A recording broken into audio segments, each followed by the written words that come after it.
Hey everybody, Mike here. Welcome to the channel and welcome to a new video.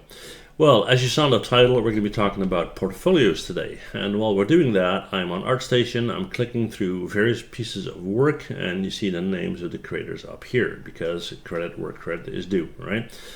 Okay, so we're talking portfolios. Now, I'm going to give you a couple of things that I think are critically important to setting up a proper portfolio, and I'm going to go through them in a way that hopefully will help you, right? So, what is a portfolio to begin with? A portfolio is a representation of your work. Well, if that's all it is, then you, I don't know, take a cardboard box and you take pictures of everything you ever did and throw it in there and stick it in the attic, right? That's not how that works. So, what is it for? What is the purpose? That brings us to our first item, which is the why question. Why are you making a portfolio? Is it because you want to show your work to your friends? Is it because you want to get hired as a 3D artist? Is it because you want to get clients as a freelance artist? Is it because you're a photographer and you want to get hired to do photo shoot on a wedding, right? So the why is super important. And trust me when I say this, write this down on a piece of paper. Why are you creating a portfolio? What do you want to achieve with that portfolio? So in other words, what is your narrative, right? Now, next up is the who question. So who is your target audience? Are these going to be studios? Hopefully they're going to go and hire you, right? Are these going to be clients that are in need of freelance 3D work? Are these people that are looking for a wedding photographer? Now, if you understand why you're creating a portfolio and you understand the narrative and you understand who you want to approach for that reason, right? Then you know what your story is.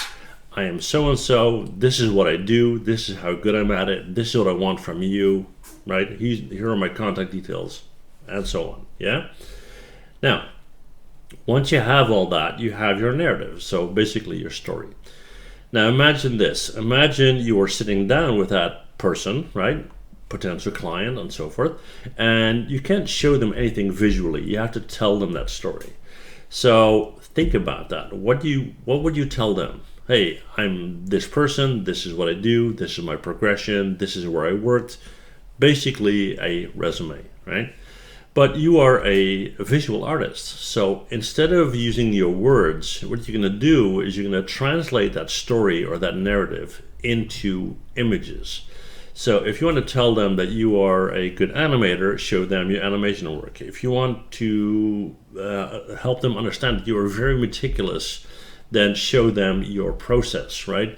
Your block out phase, your so on. If you want them to understand that you're a team player, then show team collaborations that you worked on. So you get the idea, yeah? Now, so now you understand why you're creating your portfolio, what you want to achieve by it, who your narrative is, who your target audience is, and what you want them to see. Now, the next thing is how.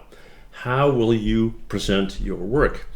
Now, that all depends on, again, what you want to achieve. If you, for example, are a 3D artist and you created a portfolio on ArtStation, there's a kind of format to it, right? But that might not be your goal. Let's say you are a 3D artist and you sell 3D props. Then you might have a web shop where you're selling these props, right? Or you're a photographer and you sell your photos. You might have a web shop for doing that or a website for doing that. So the whole idea is this. You need to drive traffic or drive people towards your work. Now, let's say you are a wedding photographer. You might have a website, but you will also use social media. On social media, you look for contact points. Here are a couple of shoots of the last wedding I did, or here is a 3D model I did for the latest game so-and-so, or for studio so-and-so, or for client so-and-so, right? And what you do is whatever social media platform you're using, whether it's Instagram or Twitter or whatever, you always put in a link towards the one spot you want them to end up, whether that is your web shop, your website, your portfolio. That's where you want people to end up. And hopefully that will create the desired effect. Now, that brings us to the final one, and that is the when question. I do a lot of portfolio reviews. I get questions from people saying, yeah, but should I wait until I am an absolute pro, or should I start when I am still in my student phase? What? Well, think of a portfolio as a live thing. It progresses over time, and you can't start early enough. So let's say you are a first-year student, start on your portfolio. And as you progress over time, you will update it. If your story updates over time, you will update it as well. Not just the work, but also the narrative. Let's say you started off working for a studio, but now you want to work as a freelance artist. Your story changes, your narrative changes, therefore your images and your portfolio should change as well, right? So these are 5 tips that I think are important, things that I look at every time I look at a portfolio, and hopefully they help you to become a better visual artist.